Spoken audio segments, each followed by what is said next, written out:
प्यारे साथियों नमस्कार। कैसे हैं आप सभी लोग? बताइए आप सभी कैसे हैं?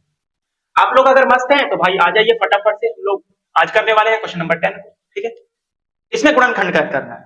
क्या ज्ञात करना है सर? गुणनखंड। तो कैसे सर ज्ञात करेंगे गुणनखंड? तो आप लोग के पास पार्ट फर्स्ट है 27y³ प्लस 125z³। इसको भाई गुणनखंड करके लिखना है। बात समझ आ रही है? और भाई संकेत में लिखा है, देखिए प्रश्न संख्या 9 में। तो प्रश्न संख्या 9 में आपके पास मैंने कल क्या कराया था? सत्यापित कराया था। सत्यापित कराया था कि नहीं? आप बोलोगे जी सर आपने तो कराया था। तो भाई संकेत दिया हमारे पास प्रश्न 9 में। देखिए भाई प्रश्न 9 में क्या दिया है, सत्यापित कीजिए। Part first x³ plus y³ बराबर x प्लस वाई, एक ब्रैकेट में एक ब्रैकेट में x स्क्वायर माइनस के xy या प्लस के y स्क्वायर। ये हमारे पास दिया है प्रश्न 9 में, पार्ट फर्स्ट में। तो कहा सर इसका कुछ यूज होने वाला है क्या? तो प्रश्न 9 में दिया है सर कि पार्ट फर्स्ट में क्या दिया है सर, x³ प्लस के y³ बराबर दिया है x प्लस के y एक ब्रैकेट में, एक ब्रैकेट में सर दिया है x स्क्वायर माइनस के xy प्लस के y³। ये आपके पास सॉरी y स्क्वायर, ये आपके पास सर दिया है। तो क्या इसका यूज होने वाला है क्या क्वेश्चन नंबर 10 के पार्ट फर्स्ट में? जरा देखते हैं। x³ प्लस y³ के रूप में ये है क्या? नहीं है सर, ये तो नहीं लग रहा है। ये तो सीधे दिया 27y³ प्लस 125z³। तो इसको हम बना सकते हैं क्या सर, इसके इस रूप का? क्या हम 27y³ प्लस 125z³ को इस टाइप का बना सकते हैं क्या? आप बोलोगे जी सर हाँ याद आ गया, इसको तो हम बना ही सकते हैं इस टाइप का। अगर इस टाइप का बन जाए तो इस टाइप का लिख सकते हैं। बताओ इजी है कि नहीं? तो भाई आ जाओ इस टाइप का पहले इसको बनाते हैं। 27 का लिख सकते हैं, 27y³ को लिख सकते हैं 3y का होल क्यूब। इसको सॉल्व करोगे तो भाई ये आने वाला है। ठीक है, आई का है प्लस है 125 को 5 जेड का होल क्यूब लिख सकते हो कि नहीं? आप बोलोगे जी सर समझ आ गया। समझ आ गया तो अब क्या करना है गधा? अब इतना आपने कर लिया ना, ये एक्स है ये वाई है, यानी जहां जहां एक्स है भाई वाई लिखना है, जहां जहां एक्स है वहां 3y लिखना है, जहां जहां जेड है वहां सॉरी जहां जहां y है वहां 5z लिखना है। बस और कुछ तो करना नहीं है। देखो x³ प्लस y³ बराबर क्या होता है? x प्लस y एक ब्रैकेट में, यानी 3y प्लस 5z एक ब्रैकेट में, फिर एक ब्रैकेट में x स्क्वायर 3y का स्क्वायर, ऐसे लिख देंगे भाई। ठीक है, तो आइए भाई इसको हम क्या लिख सकते हैं? इसको हम लिख सकते हैं भाई, एक ब्रैकेट में क्या है x प्लस वाई यानी 3y प्लस के 5z, 3y प्लस के 5z, एक ब्रैकेट में सर एक्स स्क्वायर यानी 3y का स्क्वायर, 3y का होल स्क्वायर करोगे तो क्या हो जाएगा? अरे बचवा 3y का होल स्क्वायर यानी x के जगह पर 3y रखना है और स्क्वायर है तो स्क्वायर। अब 3y का स्क्वायर 3 का स्क्वायर 9, y का स्क्वायर 9 स्क्वायर, यानी यहाँ पर 9y स्क्वायर लिख सकते हैं, 9y स्क्वायर लिख सकते हैं। आप बोलोगे जी सर बिल्कुल। अब क्या है माइनस, अब xy यानी 3y गुना 5z का हो जाएगा, 3 5 15 एक्स जेड हो जाएगा, अरे सॉरी वाई जेड हो जाएगा ना मित्र, वाई जेड हो जाएगा क्योंकि वाई का जेड में गुना है वाई जेड। अब कहा है सर प्लस है, अब वाई स्क्वायर यानी 5z का स्क्वायर का हो जाएगा 25z स्क्वायर। तो ये हम लोग का गुणनखंड हो गया। बस यही तो आंसर है, यही तो आंसर है मेरे दोस्त। और कुछ है क्या? नहीं है सर, बस यही आंसर है। हो गया ना, शानदार तरीके से हो गया कि नहीं? आप बोलोगे वाह सर वाह, क्या आपने टाइप बताया। चलो अब इसका लास्ट पार्ट एक और है, उसको भी भाई करना है। क्या करना है? सत्यापित। लिखते हैं यहां पर मिटाकर, क्या हो जाएगा सर? पार्ट 2 लिखिएगा बच्चा। पार्ट 2 है सर 64m³, 64m³। यहां पर माइनस हो गया गुरुजी, अब क्या करेंगे? अरे डरना नहीं है यार, 343n स्क्वायर ये है ना, कुछ करना थोड़ा, अरे बकलोरा। बस प्लस वाला फार्मूला था तो प्लस वाला लगाए थे, इस बार माइनस वाला फार्मूला लगेगा। तो माइनस वाला फार्मूला क्या होता है? x³ माइनस y³ बराबर क्या होता है? एक ब्रैकेट में x माइनस y, और इसमें सभी प्लस होते हैं, सभी प्लस। ठीक है, ये फार्मूला होता है। तो बस भाई इसको इस टाइप का बनाओ और इस टाइप का लिख दो, बस यही तो करना है। तो कैसे बनेगा सर? इसको हम क्या लिख सकते हैं? इसको हम लिख सकते हैं 4 का क्यूब, 4m का क्यूब। बताओ 4m का होल क्यूब करोगे तो 4 का क्यूब 64, m का क्यूब m क्यूब आ जाएगा ना। अब का है बीच में माइनस है 343, यानी 343 को आप क्या बना सकते हो? 7n का क्यूब बना सकते हो क्या?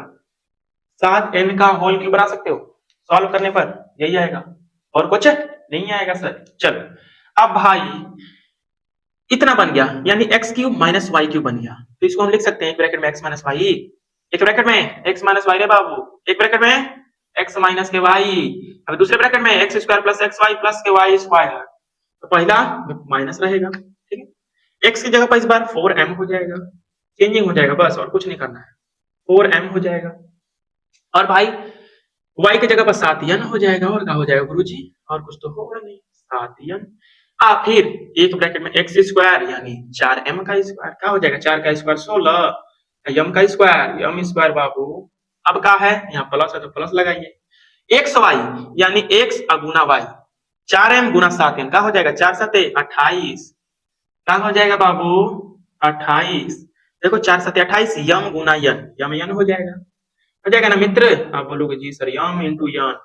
अब क्या है, प्लस के वाई स्क्वायर यानी 7 यन का स्क्वायर, क्या हो जाएगा, 7 का स्क्वायर 49, यन का स्क्वायर यन स्क्वायर। ये हो गया भाई आंसर फाइनल। तो हम लोगों ने इसी में बना लिया, ठीक है। तो आज हम लोगों ने क्वेश्चन नंबर 10 किया। अभी कितने क्वेश्चन बचे, 11 भी है, 11 भाई गुणनखंड करना है, ठीक है। तो ये भी हो जाएगा, इजी है ये भी। तो क्वेश्चन नंबर 11 भी कर दें क्या, बताओ मेरे दोस्त, क्वेश्चन नंबर 11 भी कर दें, हैं कर दे तो फटाफट बताओ मेरे दोस्त, मेरे भाई जल्दी से बताओ यार, बताओगे बाबू तभी चलेंगे। आओ सॉल्व कर देते हैं, छोड़ो हटाओ हटाओ, सॉल्व कर देते हैं। सॉल्व करने से पहले मुझे आपको एक सर्व समीका बतानी पड़ेगी। सर्व समीका क्या है सर, लिखिएगा, सर्व समीका 8 है ये। अगर आपके पास एक्स क्यूब प्लस के वाई क्यूब प्लस के जेड क्यूब माइनस के 3xyz है, यही ना, ये आपके पास अगर है तो इसको आप लिख सकते हो एक ब्रैकेट में x प्लस के वाई प्लस के जेड, एक ब्रैकेट में एक्स स्क्वायर प्लस के वाई स्क्वायर प्लस के जेड स्क्वायर माइनस के एक्स वाई माइनस के वाई जेड माइनस के जेड एक्स, ये आप लिख सकते हो, ठीक है। ये होता है भाई सर्व समीका नंबर 8, यही होता है ना दोस्त, ये होता है ना। अगर इस टाइप का आपके पास गिवन है तो इसको इस टाइप का लिख सकते हो, अगर ऐसा टाइप आपके पास गिवन है इस टाइप लिख सकते हो आप, ठीक है ना। तो वही क्वेश्चन नंबर 11 में यूज होने वाला है भाई। क्वेश्चन नंबर 11 भी बोल रहा है क्या करना है सर, हमें गुणनखंड ज्ञात करना है, क्या ज्ञात करना है, गुणनखंड। तो आइए भाई क्वेश्चन नंबर 10 को मिटाते हैं, 11वां सॉल्व करते हैं। 11वां देखिए क्या कह रहा है, 11वां देखते हैं क्या कह रहा है सर। 11वां इजी है, ठीक है, उतना हार्ड है नहीं। आओ आओ मेरे भाई, चलो 11वां लिखिए, गुणनखंड ज्ञात करना है। आपके पास गिवन है, क्या गिवन है sir, 27x cube 27x cube 27x cube है सर। फिर उसके बाद प्लस के वाई क्यूब प्लस के वाई क्यूब प्लस के जेड क्यूब माइनस के 9xyz, ये आपके पास गिवन है। तो भाई ये अभी तो इस टाइप का नहीं है, इसमें क्या मैच हो रहा है, इससे मैच कराओ, वाई क्यूब मैच हो रहा है, जेड क्यूब मैच हो रहा है, लेकिन 3xyz के जगह 9xyz दे दिया है, और भाई x क्यूब की जगह 27x क्यूब दे दिया है। बनाना पड़ेगा ना, बनाना पड़ेगा इस टाइप का ना, तभी तो इस टाइप का लिख सकते हो। और बनाते हैं पहले, इस 27 को आप लिख सकते हो 27x क्यूब को 3x का होल क्यूब, अब ये पूरा पूरा क्या हो गया, x हो गया, यानी x का क्यूब यानी 3x का होल क्यूब, अब plus y cube as it is, z cube minus इन 9 है ना, 9 की जगह 3 रहता है, 3 लिखिए भाई। x की जगह क्या हो जाएगा, x की वैल्यू 3x तो गुना में 3x हो जाएगा, गुना में y तो रहेगा ही भाई, y ये है, गुना z। देखो भाई 3 3 9 xyz, 9xyz को हम लिख दिए भाई 3xyz, ये पूरा पूरा x है, ये y है, ये z है, ये 3 रहता है गुणांक में, इस टाइप का बन गया ना। तो भाई अब आपको इस टाइप का लिख देना है, ठीक है। अब इसको लिख दीजिएगा सर्व समीका 8 से, सर्व, रुक जाओ सही से लिख रहा हूं, ठीक है, सर्व समीका आपको मैंने बताई थी इंट्रोडक्शन की क्लास में, ठीक है। सर्व समीका 8 से, सर्व समीका 8 क्या कहती है, अगर इस टाइप का आपके पास है इस टाइप का आप लिख सकते हैं, यानी एक ब्रैकेट में x plus y plus z और एक ब्रैकेट में x square plus y square plus z square minus के एक्स वाई माइनस के वाई जेड माइनस के जेड एक्स आप लिख सकते हो, ठीक है। क्या इतनी बात क्लियर हुई, क्या इतनी बात क्लियर हो गई मेरे भाई, बताओ इतनी बात क्लियर हो गई।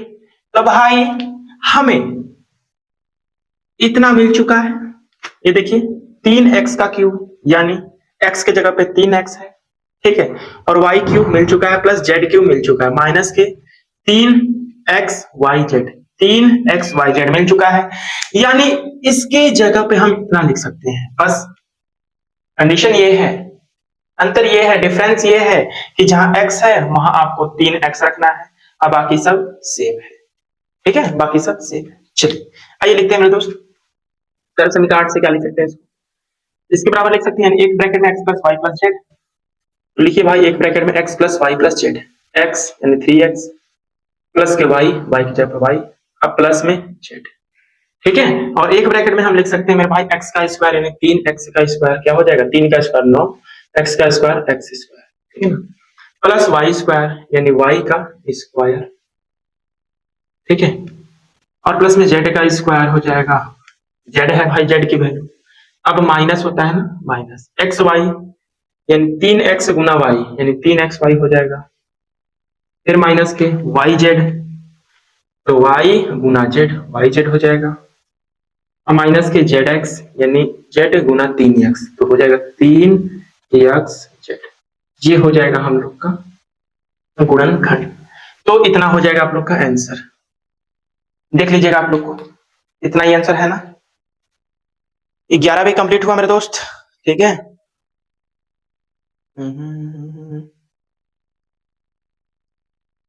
11 भी कंप्लीट हुआ, ठीक है मेरे दोस्त।